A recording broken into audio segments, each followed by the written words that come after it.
detour a little bit, and this question really brings me to this idea of, something that Bharatanatyam artist Alanmel Valli often talks about. You need blank space to create. Explorations call for a great amount of time and luxury of time. I just finished reading a book called How Not to Be a Superwoman.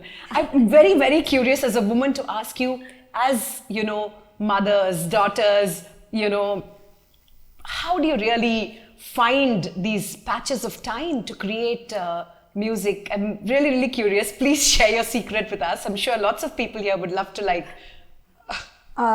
I don't know, what Alanmel Valli has said is absolutely right. Only when you are bored, you get creative, because boredom is antithetical to improvisation and innovation. Yeah. So only when you are off gadgets, you're totally bored with life. Empty Space. space. That's when the creativity comes forward. And I think that we have always been that has been the way we function, that we have whatever we do physically, our mind is always anchored in music. Parallel. So I'll be cooking, I'll be bathing or brushing my teeth or whatever it is, I'll be going through my routine, but one mind is always anchored with music. So it will be I'll be singing, I will be murmuring under the breath, so much so that I have also shared this story, that I was writing my 10th standard board exam. Some of them who were around me started saying, shh, shh, shh, shh. I was wondering what happened. Is there a fly or something? I was looking around. Then it came twice. Then I said, what happened? And they said, please stop singing. You're disturbing us. Oh, then that is when I realized, oh my God, was I singing? I was writing my board exam. I was not even aware. But if at all I should give somebody as a super person in my house, it is my family who are there here. My husband and my mother-in-law, they are the true heroes. They carry us on their shoulders. Absolutely. Big round of applause for... They are truly the reason why we take all the credit for being superwomen. We are not superwomen. They are the superheroes who are the strength in front of us, behind us, on our sides. Fantastic. They make it possible for us. Fantastic. Men who have their backs. Yeah, that's great. Thank you. Our backs. Yeah, fantastic. You just sang something, and I was thinking about, one is of course form and, all of that, but content, the poetry. Carnatic music is essentially rooted in bhakti. Yeah. What was it like for you to sing out of your comfort zone?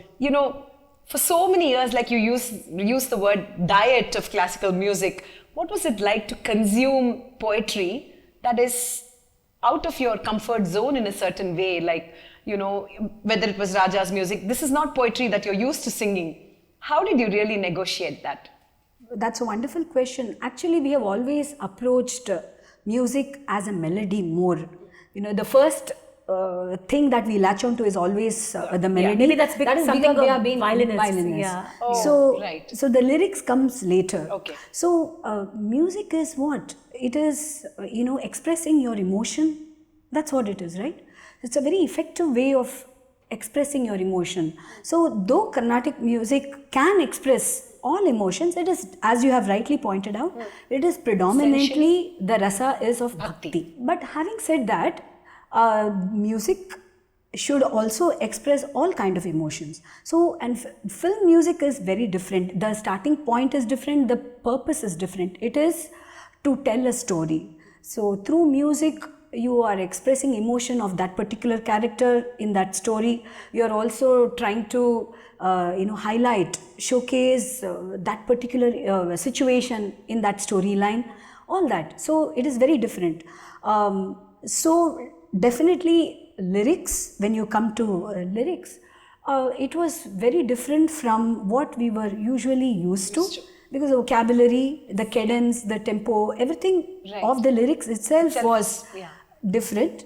We did talk about it, discuss it, and we were aware of it. And but it also involved learning curve. Yeah, we had to get used to that. But we enjoyed it. Yeah, it was enjoyable because the richness of the melody the intensity of the emotion, I think it shines through any beautiful piece of music. Yeah. And that was the layer that we wanted to explore, and I think it was a fantastic journey for us. Fantastic. I'm going to take a little pause here, and I'm going to play a little game. I thought it would be lovely if 4 members of the audience could suggest a ragam each. And perhaps we could have you think on your feet and, create a little medley of sorts. Sure. Is that... like Neer Viruppam. Neer Viruppam Madri. Do you think we could try that? Sure. We will. Okay. Definitely. Okay, he goes first. Shankaraparanam. That's great. Okay. Vasanti. Kiravani. Hamsanadam. Hamsanadam. Okay. Okay. So that's Shankarabaranam, Vasanti, Kiravani and... Sorry, Hamsanadam. Hamsanadam.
Sari ga pada pada da pa ga ri ga pada sa da sa pada ga pa ri ga pada sa sa Sa ni zari zani ama ga ri zani da ni zari zani da ri zani da ba ma ga ma pa da ni sa ni da ba ma ga ma pa da ba ma ga ri zani zari ga ma pa da ni sa re ma ba ni da ba ma re ma ba ni sa re sa ni ba ni ba ma re ma ba ni sa sa da ba ga ri ga da ba ga ri ga pa da ga ri ga da ba da ga ri ga sa ri ga pa da sa re ga ma pa da ni sa ni da ba ma ga ma pa da ni sa ni da ba ma ga ri sa ma ga da ma ni da ri ga ri sa ni da ma pa da ni sa sa ni ma ri sa ri ni sa ba ni ma re ma ba ni sa da ba ga ri ga da ba ga ri sa ga ri pa ga da ba da ri ga pa da sa ni sa ni da ba ma ba da ni sa ni da ba ma ga ri ga ma pa da ni sa ni sa ni sa ba ni sa da ba ba ga ga ri sa ri ga pa da sa re ga ma pa da ba da ni sa ri ga ma pa ga ma ba da ni sa re ma ba ni ma ba ni sa ga pa da sa pa da ga ri sa sa ni da ni sa da ba da ni sa Re sa ni sa ni sa. Ga pa ga pa da sa. Re ga ma ga re sa. Re ga ma ga re sa. Re sa ni pa ni sa. Sa da ga pa da sa. Re sa da sa. Re ga ga re sa da sa re ga. Ga re sa ni pa ma re ma pa ni sa ni. Sa ni da pa ma ga re ga ma pa. Ma ga re ga ma pa da ni sa. Ga re sa ni da pa ma ga re ga ma pa da ni sa. Ga ma pa da ni sa. Re ma pa ni sa ni. Re ga pa da ga re sa.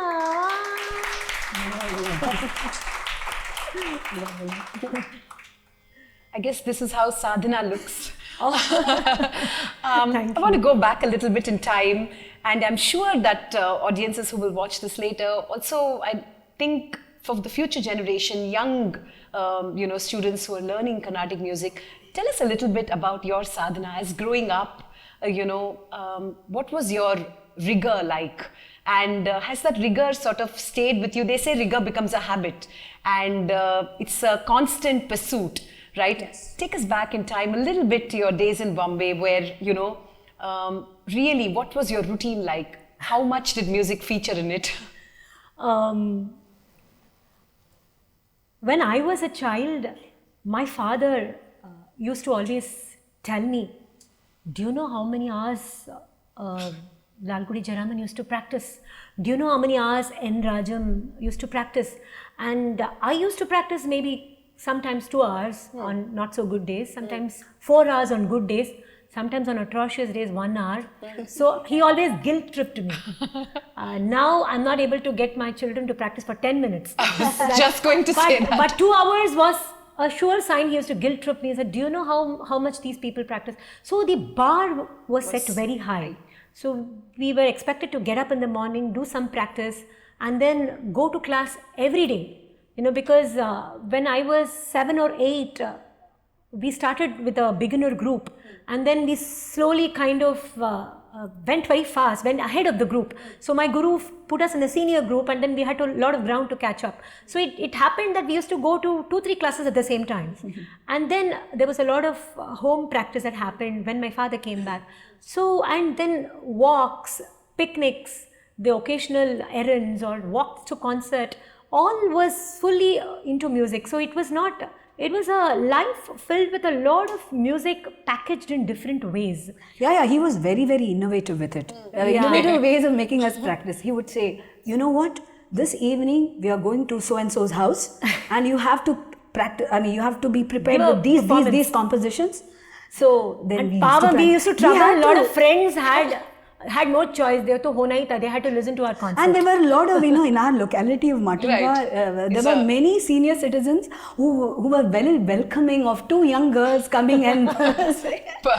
So they gave us their living rooms very generously, and we filled their time, and then we got a stage to perform. Right. So these were the ways in which concert happened as one of those random chance things. We never thought that one day we would become performers. It was totally not in our zone at all. Even competitions. My father used to, in fact, use competitions as a way for us to commit to a certain, preparation. So he said, I've registered you in so and so competitions. And we had to learn. And they would put all difficult, compositions like Meenakshi Memudam Dehi, Ninne Naminanu, which you learn in 10 years maybe, of your training. After 10 years of training, you start learning these. So he used to give these, and he used to tell us that I have given this list. And so we had to learn, our guru taught us, we had to practice this every day. Of course, most of the time, we never went to these competitions. And I don't know how I was so naive that I never asked my father, what is this competition? When am I going to? Because somehow we just prepared for this. And occasionally we went to these competitions. Right. But the journey was about preparation. It just happened naturally. Either I just believed my father and kind of went with it without asking too many questions. Naive. Yeah, I was too naive. I never asked what was this competition, where is my prize. I never asked these questions. I asked myself why did I not think of that. Right. But yeah, I just went for these, and the concert happened at the behest of my guru who felt we should start performing, and my father resisted that. He said they're not ready. So I think it kind of naturally happened, but the concert opportunities were very, very infrequent. So there were long periods of, and then the other thing was, we heard these wonderful musicians from Chennai doing concerts. You didn't have a lot of junior upcoming musicians. You heard a lot of the senior artists. So the bar was very high. So we measured ourselves, if at all we compared to those standards. So I think it was, my childhood is filled with a lot of unconditional, not performance oriented, because performance happened by chance. And it kind of, and also the way our journey started as violinists, and then at a later point we started singing. So the accumulation of audiences, us becoming, being regarded as very talented youngsters at the age of 9 or 10, to becoming reputed or stars at the age of say 24 or 25, there is 15 years.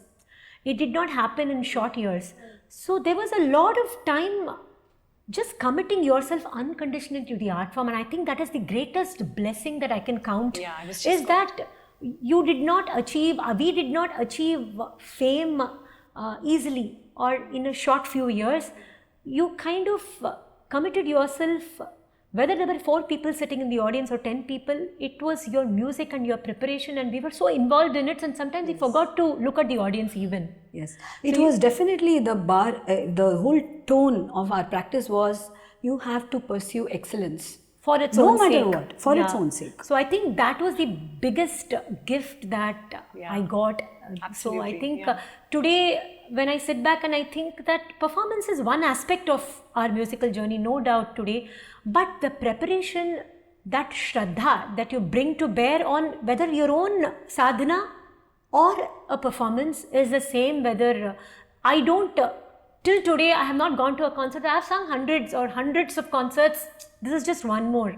No, it is the most important concert, no matter where is it. So I have to think about what I will sing, how it will evolve. A certain roadmap is there. Absolutely. And that kind of commitment is there. You don't take anything for granted. So that for sure, and I guess that's what is ROI, right? Return on investment is what brings you here. I just want to ask you a little bit about, I want to go back to RaSa by RaGa, and talk a little bit about it in terms of, the diversity in that concert. There was folk, there was cinema, there was semi-classical, bhajan, abhang, all of it melded so beautifully within the Carnatic repertoire. I just want to ask you to speak a little bit about it, the kind of research that went to it, and definitely sing the Enga Muthumariyamma song for us, if that's possible, because I know that a lot of us are fans of that, and you sang it so beautifully that day when I listened to that concert. RaSa by RaGa evolved as a continuation to RaGa by RaGa. Right. We saw the kind of power that these bridges could make with the engagement and connection with people.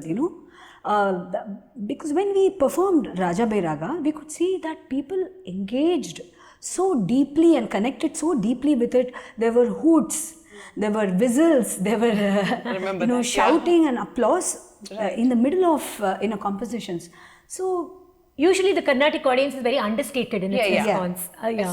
So this was a continuation of that. So we knew that building bridges from various points was very important to initiate people to Carnatic music. So RaSa by RaGa was work in that direction, and we tried to form bridges from various points. One was, as you have said, folk, like be it a boat song, Kavadichindu, connecting it to classical music. Then popular songs, from the popular medium, cinema, you connect that to classical music. So from various different directions, you try to make those bridges to classical music. That was the idea. And of course the diversity, we all talk about diversity, but look at the kind of stylistic genres within classical music.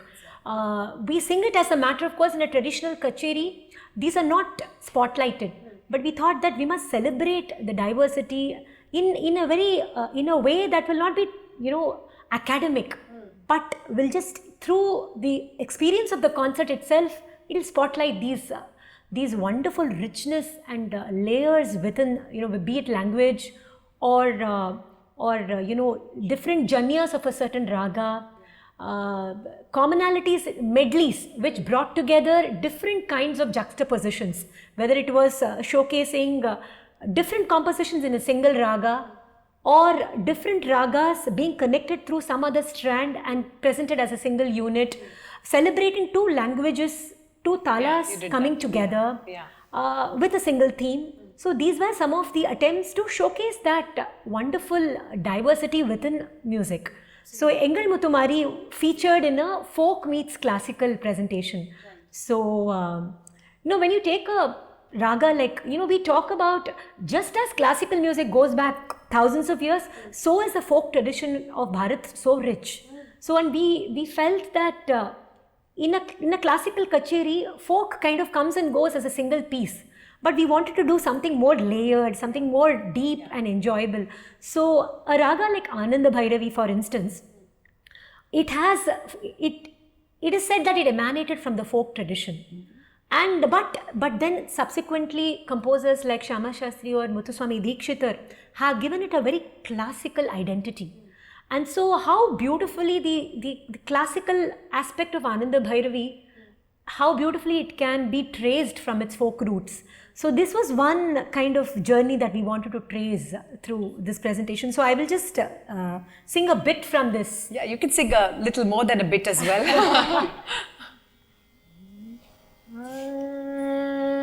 So I remember as one of the pieces that we presented in this was Bharatiyar's Ulagathu Nayagiye Engal Muttumari, which is a very, very beautiful poem. And it's tuned in a folk Kavadi style in Ananda Bhairavi. Right. But of course, I will sing both classical and the folk elements to kind of bring out that edge. That would be great.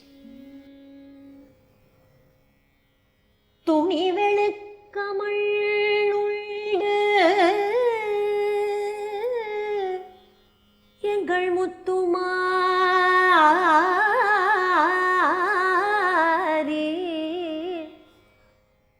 தோல் வெளுக்க சாம்பருள்டு எங்கள் மாரியம்மா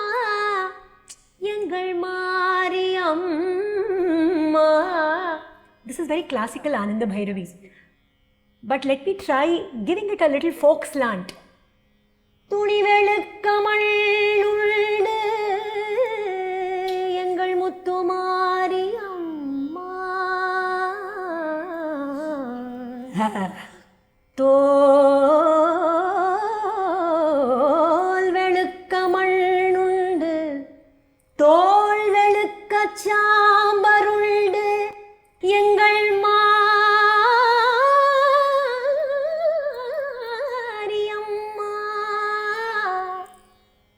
மணிவெளுக்கச்சாணையுண்டு எங்கள் முத்துமாரியம்மா மனம் வெளுக்க வழியில்லை எங்கள் முத்துமாரி எங்கள் முத்துமாரி எங்கள் மாரியம்மா எங்கள் முத்துமாரி உலகத்து நாயகியே எங்கள் முத்துமாரியே உலகத்து நாயகியே எங்கள் முத்துமாரியே உன் பாதம் சரண் புகுந்தோம் எங்கள் முத்துமாரி கலகத்தர கற்பால எங்கள் முத்துமாரி கலகத்தர கற்பால எங்கள் முத்துமாரி கருத்தினுள்ளே புகுந்து விட்டார் எங்கள் முத்துமாரி கருத்தினுள்ளே புகுந்து விட்டார் எங்கள் முத்துமாரி எங்கள் மாரியம்மா எங்கள் முத்துமாரி எங்கள் மாரியம்மா எங்கள் Muthumari. But then yes, we did not have any godfathers. Of course, you do have the challenge of not enough of people coming into the concerts. So that is a problem that needs to be addressed. Yeah. There shouldn't be, a kind of imprecise renditions. The what's should be sorted so that the hows happen on stage. I have not counted, but I know that there are more ragas that I do not know than the ragas that I know. I know when she would want to perhaps express herself, and she gives me also that space to express. How often do you practice together? We got a lot of opportunities for being part of, concerts, like as an accompanying artist on the violin.